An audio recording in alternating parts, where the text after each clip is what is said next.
देखिए, धर्म, समाज, परिवार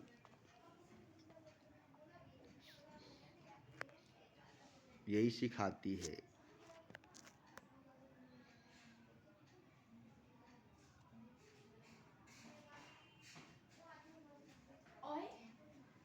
कि अच्छे के साथ रहो, बुरे के साथ नहीं। अच्छे के संग रहो, बुरे के संग नहीं।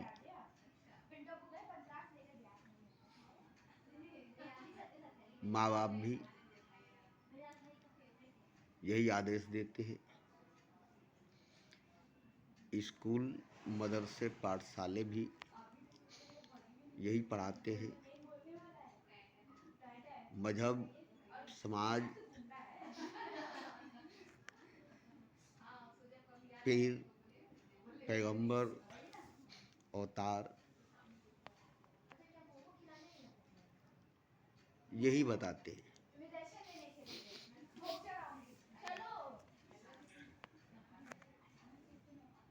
और यही सब मानते भी हैं और मानकर चलते भी हैं।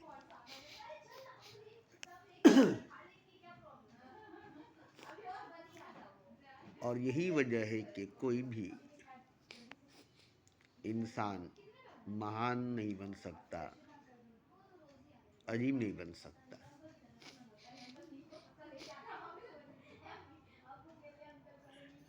कोई भी मनुष्य महान नहीं बन सकता, अजीम नहीं बन सकता।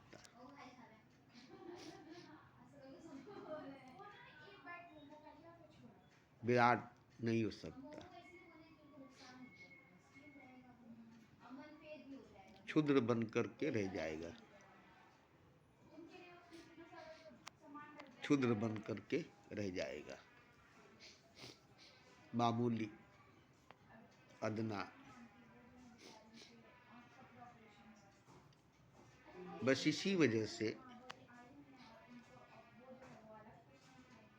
कि एक पहलू को छोड़कर एक पहलू को लेकर चलना,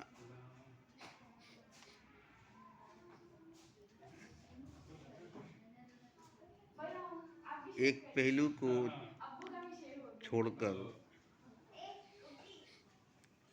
एक पहलू को लेकर चलना,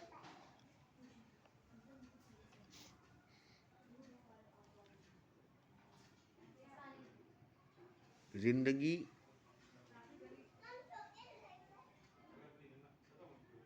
के अंदर दिन भी आती है और रात भी आती है।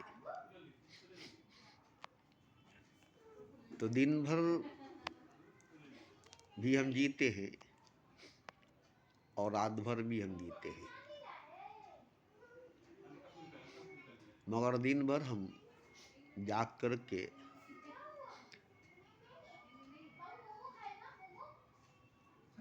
जीते हैं और रात भर सो करके जीते हैं। तो हमारी जिंदगी आधी सोने में गुजर जाती है, जिसमें हम कुछ भी नहीं कर पाते, हमसे कुछ भी नहीं हो पाता। रात भर सोए रहते हैं और रात भर सो करके जिंदगी को जी नहीं पाते, जीवन को जी नहीं पाते। दिन भर तो हम जी लेते हैं मगर रात भर नहीं जीते। तो हमारी जिंदगी आधी अधूरी, नामुकम्मल रह जाती है। जो नींद में रात में सो करके जिंदगी गुजरी, उसका हमें पता नहीं, उसकी हमें खबर नहीं। दिन में जो जिंदगी गुजरी उसी का पता, उसी की खबर हमको है, मगर रात में जो जिंदगी गुजरी सो करके उसका पता, उसकी खबर हमको नहीं है।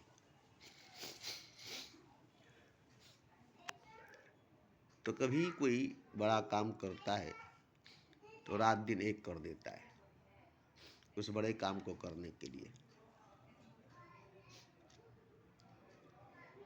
रात दिन एक कर देता है, मतलब ये हुआ कि रात और दिन का फर्क मिटा देता है। अब उसके सामने रात और दिन नहीं है।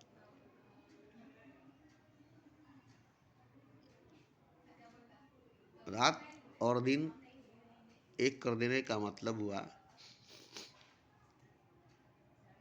कि रात और दिन में अब भेद फर्क नहीं है। 24 घंटा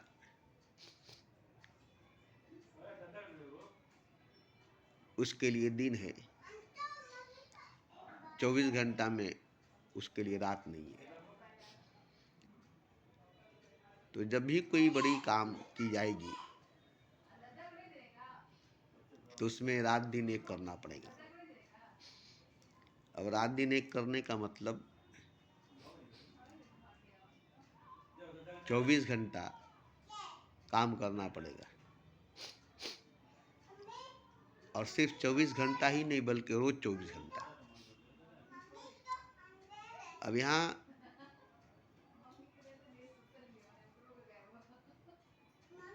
क्या हो जाता है कि रात दिन और कल आज दोनों खत्म हो जाती है। एक लंबी सिलसिला चालू हो जाती है जिसमें बीच में कोई रुकावट नहीं होती। एक लंबी सिलसिला जारी हो जाती है, बीच में रात नहीं आती, रात से कोई मतलब नहीं होती। इसलिए अब दिन का भी कोई माने नहीं रखता। और यही वजह है कि कल आज का भेद मिट जाता है। अब एक लंबा सिलसिला नजर आती है, कहीं गैप नहीं, कहीं रुकावट नहीं।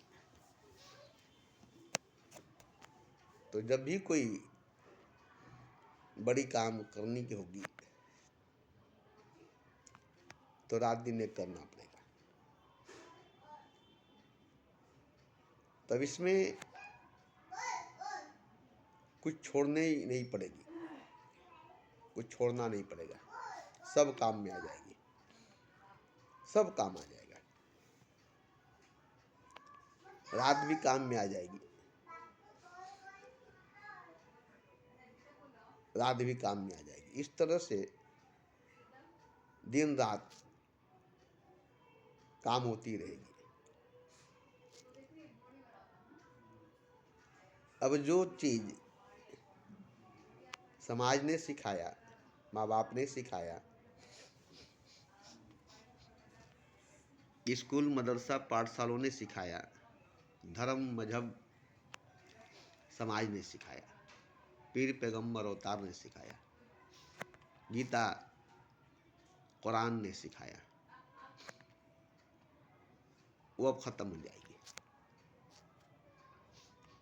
अब यहाँ चुनाव नहीं करनी पड़ेगी क्योंकि छोड़ना कुछ नहीं है। चुनाव नहीं करनी पड़ेगी इसलिए कि छोड़ना कुछ नहीं है।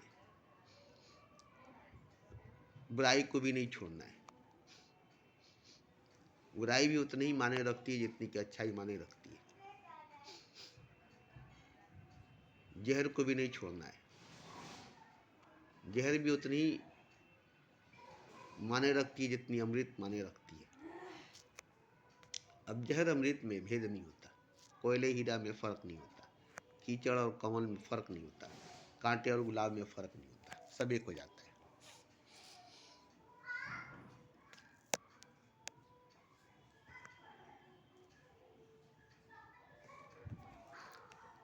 तो कोई भी महान अजीम इंसान हुआ है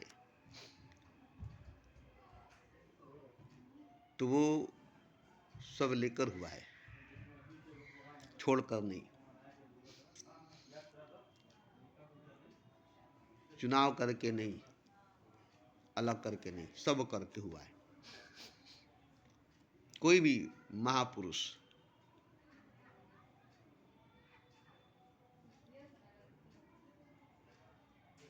हुआ है तो वो सब ले करके हुआ है, सब करके हुआ है। अमृत के साथ जहर भी पिया है, अच्छाई के साथ बुराई भी किया है। जैसे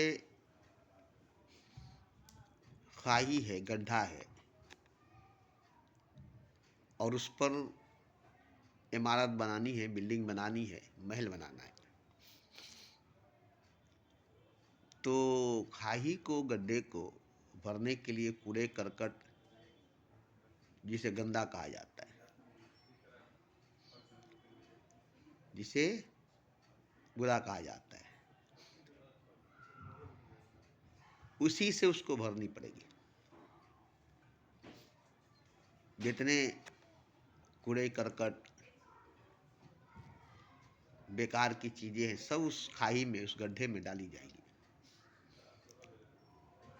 और उसे एक जमीन बनानी पड़ेगी। तो वहां पर वही काम आया जो कूड़ा करकट थी, जो गंदी गलाजत थी, वही वहां पर काम आया। उस खड्डे को, उस खाई को, उस गड्ढे को भरने में। उसके बाद उसी पर बुनियाद डाली गई और इमारत खड़ी की गई। तो जो खूबसूरत इमारत देख रहे, उसके नीचे गंदी गलाजत बुनियाद में पड़ी हुई है। कूड़े करकट बुनियाद में पड़ी हुई है। तो इमारत तो खूबसूरत होगी, बिल्डिंग तो खूबसूरत होगा, महल तो खूबसूरत होगा, मगर जब भी उसके बुनियाद में जाएंगे तो गंदी गलाजत, कूड़े करकट उसमें भरी होगी। क्योंकि उस गड्ढे को, उस खड्डे को, उस खाई को कूड़े करकट, गंदी गलाजत से भरकर कूड़े करकट को काम में लाना सही होता है। अब कूड़ा करकट भी, गंदी गलाजत भी इमारत की बुनियाद में काम आ गई। जैसे दुर्गा की मूर्ति जब बनती है तो वेश्याओं के आंगन से मिट्टी लानी पड़ती है। यहाँ यही दिखाती गई है कि वेश्या के आंगन की मिट्टी दुर्गा की प्रतिमा की मिट्टी में अगर नहीं मिलाई जाएगी तो दुर्गा की प्रतिमा सही नहीं बनेगी। तो वहाँ वेश्याओं के आंगन से मिट्टी लाकर उस पवित्र मिट्टी में गंदी मिट्टी को मिलाकर दुर्गा की मूर्ति बनाई जाती है। तो यहाँ यही दिखाया जाता है कि समाज, मजहब, धर्म, स्कूल, मदरसा, पाठशाला, कॉलेज, घर परिवार जो बताते हैं, एक साधारण, एक मामूली जिंदगी के लिए, जीवन के लिए सही है, आम जीवन के लिए, आम जिंदगी के लिए सही है। मगर जब अजीम जिंदगी, महान जीवन, अनंत जीवन की बात आएगी तो अब इसमें सब लेना पड़ेगा,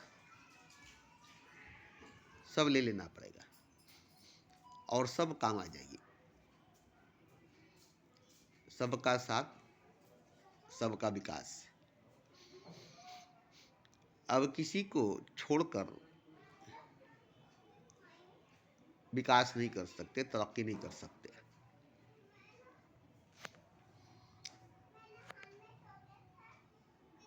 तो क्या आम आदमी के लिए, साधारण आदमी के लिए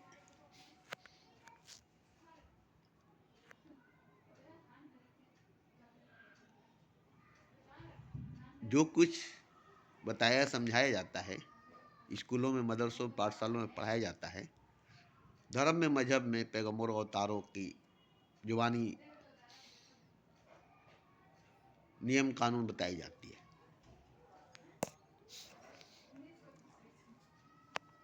तो इस तरह से आम इंसान, साधारण मनुष्य कभी अजीम नहीं बन सकेगा, महान नहीं बन सकेगा। आम इंसान बनकर रह जाएगा, साधारण मनुष्य बनकर रह जाएगा। तो क्या मनुष्य को साधारण ही रहना चाहिए? इंसान को आम इंसान ही रहना चाहिए और मर जाना चाहिए? आम जिंदगी जीकर, साधारण जिंदगी जीकर, आम इंसान रहकर, साधारण इंसान रहकर मर जाना चाहिए? या उसे भी महान होना चाहिए, अजीम होनी चाहिए, भगवान होना चाहिए, खुदा होना चाहिए, राम होनी चाहिए, कृष्ण होना चाहिए, क्रिस होना चाहिए, नानक, मोहम्मद, बुद्ध, महावीर, कबीर होना चाहिए?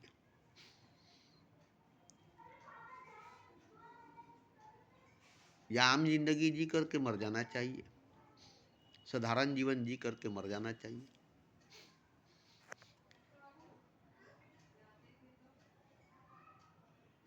क्या बुद्ध कभी साधारण जीवन नहीं जिए थे, आम जिंदगी नहीं जिए थे जो सभी जीते हैं? मोह माया की जीवन, पारिवारिक जीवन, संसारिक जीवन। कि राम नहीं जिए थे, कि कृष्ण नहीं जिए थे, कि क्राइस्ट नहीं जिए थे, या नानक और मोहम्मद नहीं जिए थे?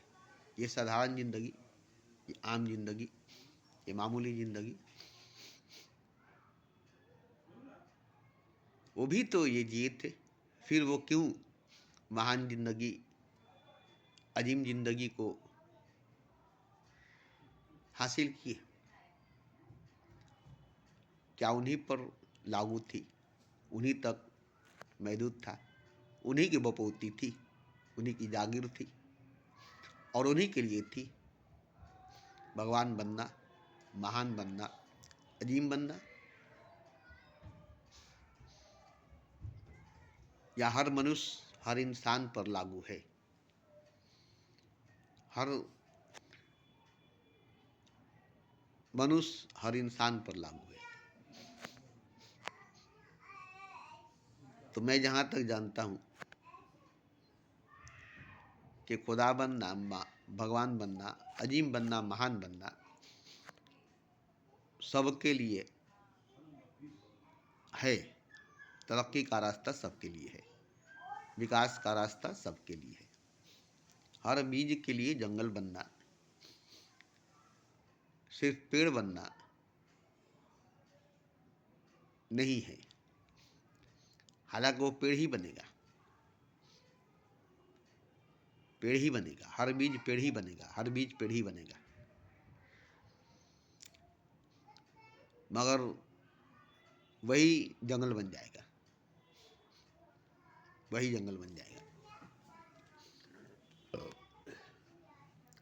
तो इसी तरह से मैंने देखा कि ये हक, ये अधिकार हर आम इंसान के लिए, हर मनुष्य, साधारण से साधारण, पागल से पागल, अज्ञानी से अज्ञानी के लिए है। और यही वजह है कि ज़्यादातर महापुरुष अज्ञानी हुए, जाहिल हुए,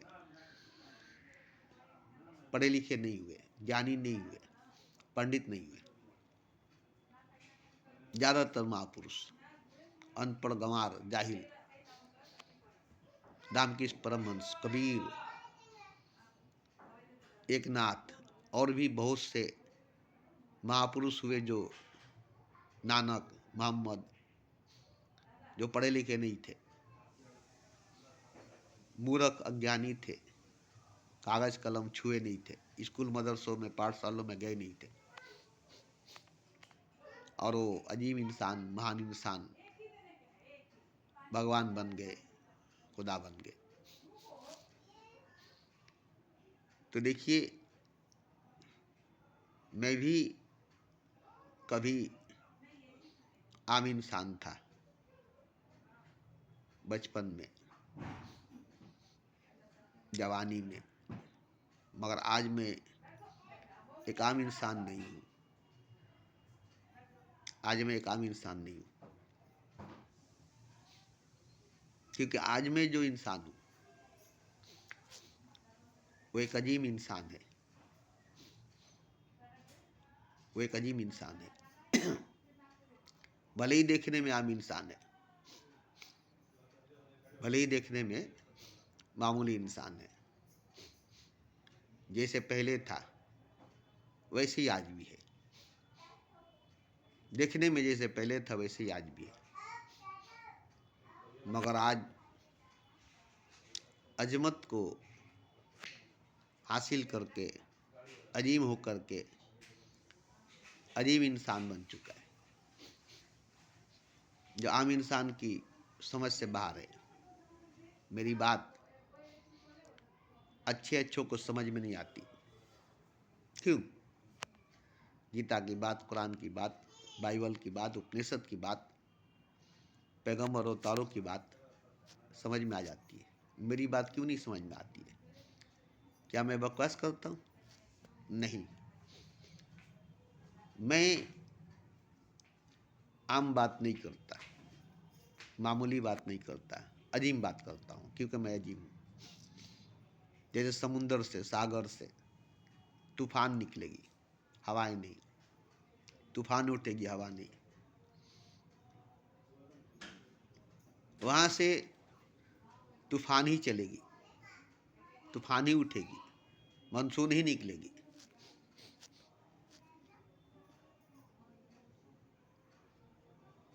छोटी छोटी लहरें नहीं, ऊंची ऊंची लहरें, बड़े बड़े भंवर होगी, और उसके अंदर बड़े बड़े बहरी बेड़े होंगे, बड़े बड़े मछलियाँ होंगी, और बड़े बड़े कीमती खजीने होंगे।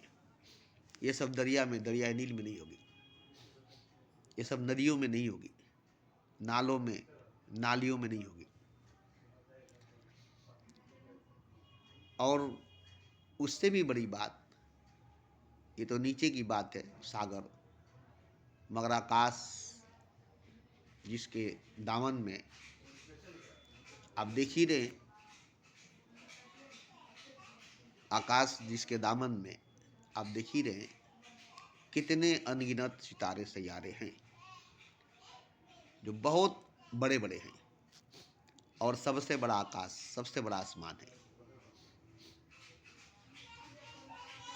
जिसके आंचल में जड़े हुए सितारे हैं, जिसके दामन में जड़े हुए सूरज, चांद, सितारे सैयारे हैं। तो सागर से भी बड़ा है, इसलिए तो ऊपर है। और ऊपर ही नहीं, चारों तरफ गोल गेंद की तरह है, जिसके अंदर पूरी ब्रह्मांड, पूरी कायनात है। आसमान ऊपर ही नहीं है, आसमान नीचे भी है, आसमान नीचे भी है। वो चारों तरफ से गोल गेंद की तरह है, और उसके अंदर पूरी ब्रह्मांड, पूरी कायनात है। लेकिन आसमान भी छोटी है, जिसके दामन में, जिसके आंचल में इतने बड़े बड़े सितारे सैयारे हैं। तो आसमान भी एक नहीं है, सात है। अब सोच लीजिए, एक आसमान के नीचे, एक आसमान के भीतर, एक आसमान के अंदर इतने गैलेक्सी है। अब इस तरह के 7 आसमान की बात की गई है। और सात आसमान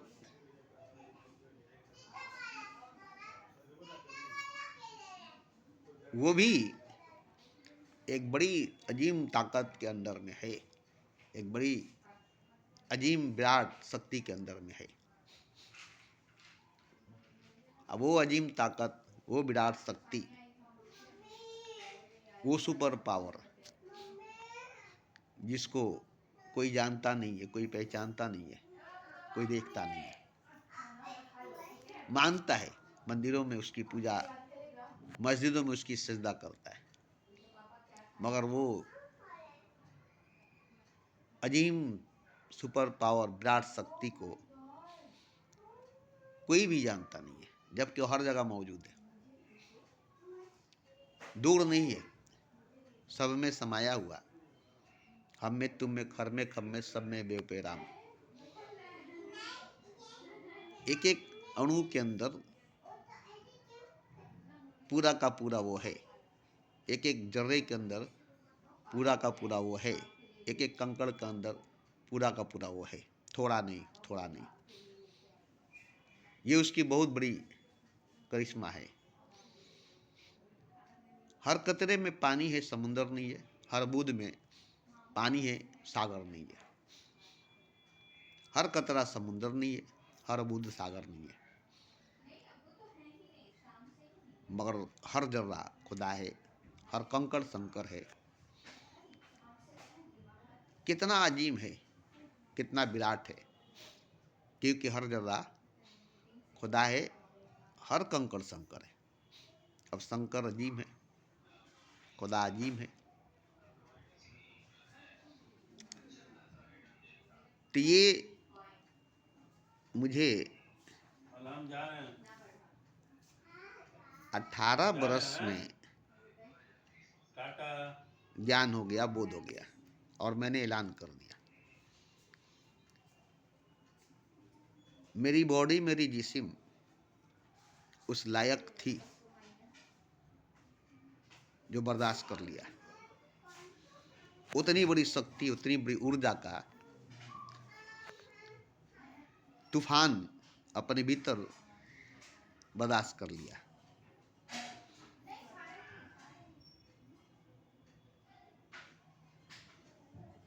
पीड़ा होती थी, दर्द होता था, मगर मस्ती मिलती थी, मजा आता था। ये नहीं ये बुरा लगता था, नहीं, अच्छा लगता था। बिना शराब के पिए मैंने उस वक्त कहा कि एक कतरे में मैंने पूरी कायनात, सारे मखलूकात और खुदा तक को भी पी लिया है। एक कतरे में, एक झटके में, एक ही घूंट में मैंने पूरे के पूरे खुदा को, उसकी बनाई हुई कायनात को, उसके बनाए हुए सारे मखलूकात को अपने अंदर पी लिया है, जिसके नशे में खूब झूमा है, खूब गाया है, खूब झूमा है, खूब गाया है। ये शरीर, ये बॉडी, ये जिस्म अपना कमाल दिखाया है। तो सबकी ये बॉडी है, सबकी ये जिस्म है, सबकी ये शरीर है, जो मेरी थी, जो मेरी है, हर नौजवान की, हर नौजवान की। ये नहीं कि मेरी अलग से थी, नहीं, मैं भी माँ के गर्भ से पैदा हुआ था, जैसे सभी माँ के गर्भ से पैदा होते। मैं भी 9 महीने गर्भ में था, जैसे सब 9 महीने गर्भ में थे। मैं भी माँ के सीने से दूध पिया था, जैसे सब माँ के सीने से दूध पीते। मगर मेरी विकास, मेरी तरक्की तूफान की तरह, आंधी की तरह बड़ी तेज रफ्तार में होने लगी। उसकी स्पीड इतनी थी कि पलक झपकने से पहले 16 तबक का सफ़र तय हो जाता है। और ये सिर्फ एक ही कारण थी, एक ही वजह थी, वो थी प्रेम, वो थी मोहब्बत, वो था इश्क, वो थी जुनून मेरे अंदर की, मेरे अंदर की, जिसकी गति, जिसकी रफ्तार, जिसकी स्पीड इतनी थी कि एक छलांग में पलक झपकने से पहले 16 तबक का सफ़र तय करता था। अब इतनी ताकत की मालिक कि पूरी ब्रह्मांड को, पूरी कायनात को नींबू की तरह निचोड़ कर रख देने का ताकत है। हंसता है आदमी सुनकर, हंसी आती है आदमी को सुनकर। क्यों? कि आदमी समझता है कि चुटकी बराबर कायनात तो नहीं है, मगर मैं समझता हूँ कि जर्रे के बराबर कायनात है। अब इतना सोच लीजिए, मेरे नज़र में कायनात एक जर्रे के बराबर है, दूसरी तरफ एक जर्रा खुदा के बराबर है। दोनों चीज़ मेरे नज़र में है। मैं जर्रे को पूरा का पूरा खुदा समझता हूँ, कंकड़ को पूरा का पूरा शंकर समझता हूँ, और देखता भी हूँ। मुझे शंकर में, कंकड़ में फ़र्क नज़र नहीं आता है, जर्रा में, खुदा में फ़र्क नहीं आता। मैं देखता हूँ। अब आपकी नज़र से इसे कहेंगे कि एक एक जर्रा खुदा है तो अनगिनत खुदा होगा, एक एक कंकड़ शंकर है तो अनगिनत शंकर होगा। नहीं, ऐसी बात नहीं है। एक ही शंकर, एक ही खुदा, एक ही शक्ति, एक ही पावर, एक ही ऊर्जा चारों तरफ मौजूद है, और आप उससे जुड़े नहीं हैं, बस आप उससे कटे हुए हैं, जुड़े नहीं हैं। जैसे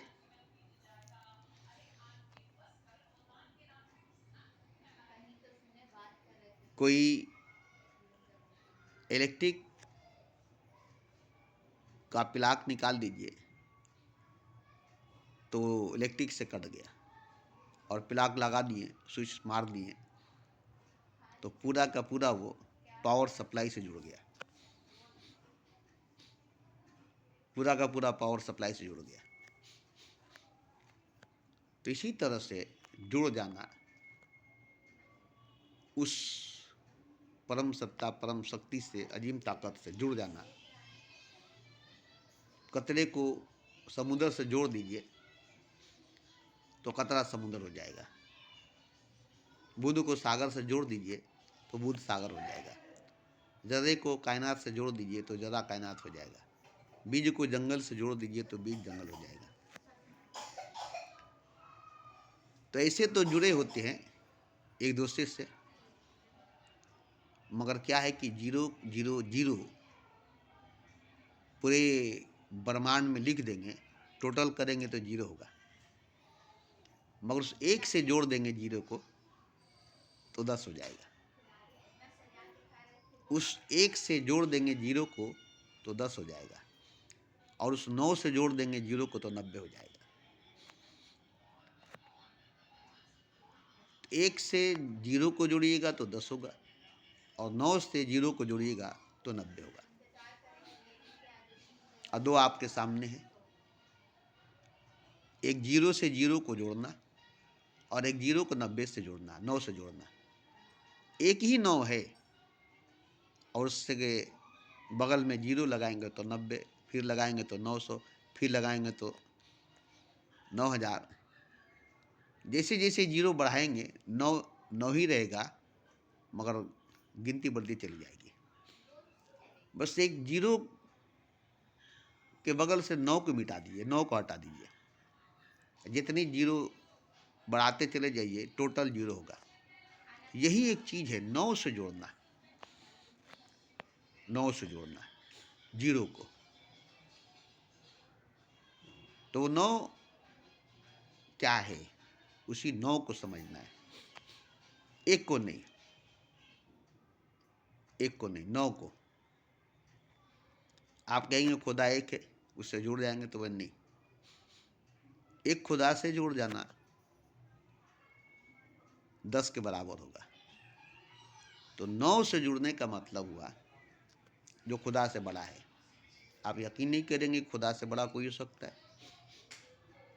अब विश्वास नहीं करेंगे कि भगवान से बड़ा कोई हो सकता है। मैं भी भगवान को ही, खुदा को ही सबसे बड़ा मानता था, मगर मैंने बाद में देखा कि खुदा भी छोटा है। जैसे 9 और 1, 1 और 9, 1 से बड़ा 9 है और 9 से छोटा 1 है। अब 1 लिखिए और 9 लिखिए, 1 के बगल में 0 और 9 के बगल में 0 डालिए, तो 1 के बगल में 0 10 बनेगा और 9 के बगल में 0 90 बनेगा। सोचिए। तो इसी तरह से जो 9 की मैं बात करता हूँ, आप 1 की बात करते हैं, धर्म 1 की बात करता है, मजहब 1 की बात करता है, सब एक खुदा की बात करता है। और मैं उस 9 की बात करता हूँ जो खुदा से 9 गुना बड़ा है। खुदा से 9 गुना बड़ा है। उसके आगे खुदा 1 है और खुदा के आगे वो 9 है। खुदा से 9 गुना बड़ा है। अब सोचिए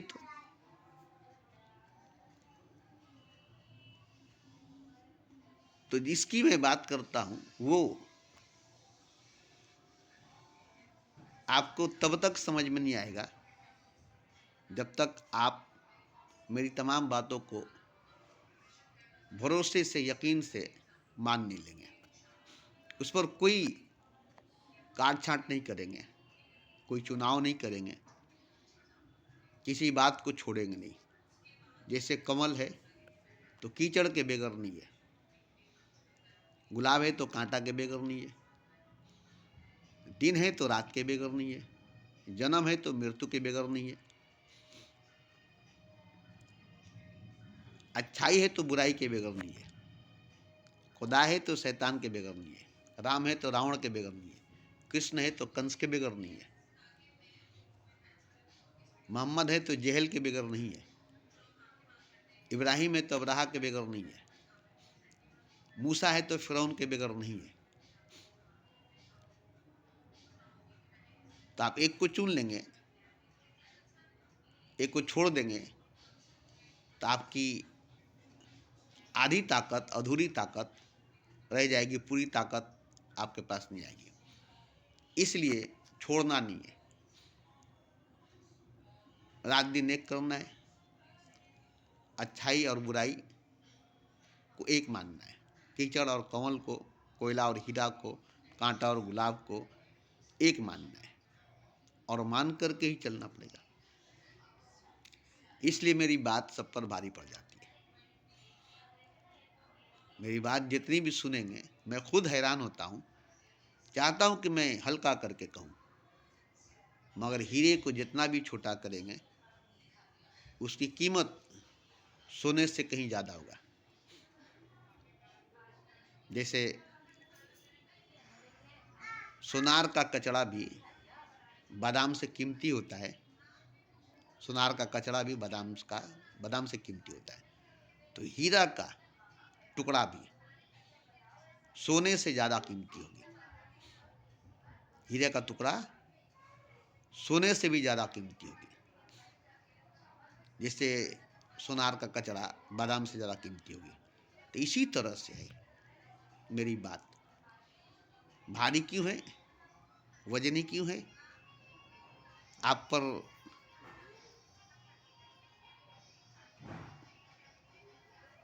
असर करेगा, सुनकर देखें। तो मैं शुरू से ऐसी ही बात करता आया, मैं खुद हैरान हूँ। मामूली मामूली बात कभी कभी कर देता हूँ तो मुझे खुद बुरा लगता है कि मैंने इतना बड़ा होकर इतना छोटा बात कर दिया। छोटी मुंह बड़ी बात नहीं, छोटी मुंह बड़ी बात नहीं। तो मैंने यही देखा कि सब अपने दामन में समेट कर, लपेट कर जैसे सागर, तमाम नदी नाला नाली की, दरिया की गंदगी गलाजत को अपने अंदर ले लेती है।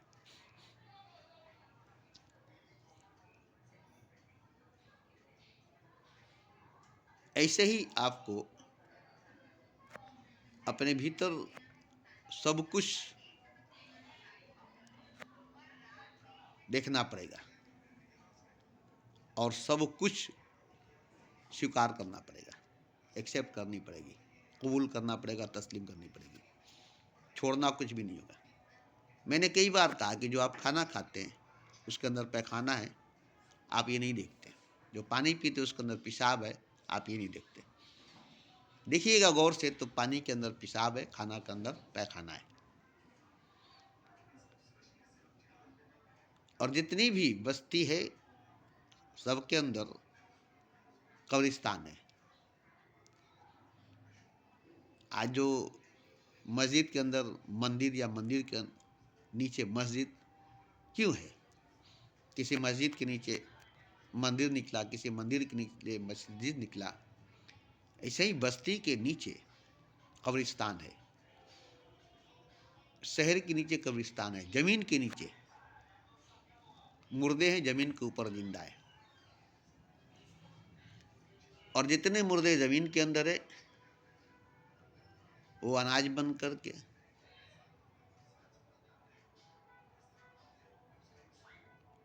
फल फूल बन करके फिर वापस आते हैं। ये सर्किल चलती है, जन्म मरण का चक्कर चलती रहती है। तो ऐसे कोई मुर्दा को नहीं खा सकेगा, मगर हर कोई मुर्दा खाता है। जैसे खाद पेड़ों में जाना डाला जाता है, खेतों में डाला जाता है, वो बहुत गंदा चीज होती है। पैखाने के चैम्बर का पैखाना खाद बनाकर खेतों में छिटा जाता है तो अनाज ज़्यादा होती है। तो हर अनाज के अंदर पैखाना आपको मिलेगा, मगर वो आपको दिखाई नहीं देती, आप खा लेते। मगर वो पैखाना ही होता है जिसको शरीर एक्सेप्ट नहीं करती, उसे निकाल देती है छांट कर, पैखाना का रास्ता से बाहर देती है। तो खाने के वक्त आपको दिखाई नहीं दिया, आप खा लेते, मगर बॉडी फ्रेश करके खून बना करके, अब इस तरह से आप डायरेक्ट खून पीना पसंद करेंगे, डायरेक्ट गिलास में खून डालकर दिया जाए पीना पसंद करेंगे, मगर आप खून ही पीते। रोटी में, चावल में, दाल में, अनाज में, फल में, फूल में, पानी में, सब में खून है। इस तरह से गिलास में अगर खून दिया जाए कि लीजिए इसको डायरेक्ट पीजिए, तो आप नहीं पिएगा। मगर वही खून आपके खाने में है, पूरा का पूरा प्लेट में खून है, मगर वो खाने के शक्ल में, गोश्त मछली अंडा के शक्ल में, अनाज के शक्ल में, रोटी के शक्ल में, मगर वो है खून। कलेजी खाते, खून है, मगर वो खा लेते हैं। कलेजी खाते हैं, वो खून है, खून को आप खा लेते हैं। मगर डायरेक्ट खून को गिलास में दिया जाए पीने के लिए या थाली में दिया जाए खाने के लिए, तो कोई भी नहीं खाएगा। तो उसको दूसरा रूप में ढालकर आपको खिलाया जाता है और अंदर जा करके वो खून बन जाती है। तो खून को डायरेक्ट गिलास में या थाली में आप पीना पसंद नहीं करेंगे, इसलिए उसको खाने के शक्ल में बना करके आपको खिलाया जाता है और बॉडी में वो अंदर जाकर खून बन जाती है। तो इन सब पर जब ध्यान देंगे तो पता चलेगा, बहुत बड़ा राज खुलेगा, बहुत बड़ा रहस्य खुलेगा। और उसके बाद आपको अपनी सच्चाई, अपनी हकीकत का पता चलेगा। आप कौन हैं, आप क्या हैं, आप कहाँ हैं, आप कैसा हैं, ये सब मालूम होने लगेगी। तो पता चलेगा कि आप नशे में है, नींद में है, बेहोशी में है, ख्वाब में है, सपने में है, अपने में नहीं है, स्वयं में नहीं है, खुद में नहीं है। जागी हुई हालत में, होश में नहीं है। अब ये होश में, जागी हुई हालत में, अपने में होने के बाद आप नींद में, बेहोशी में, ख्वाब में, सपने में नहीं होंगे। जागी हुई हालत में, होश में, अपने में होंगे।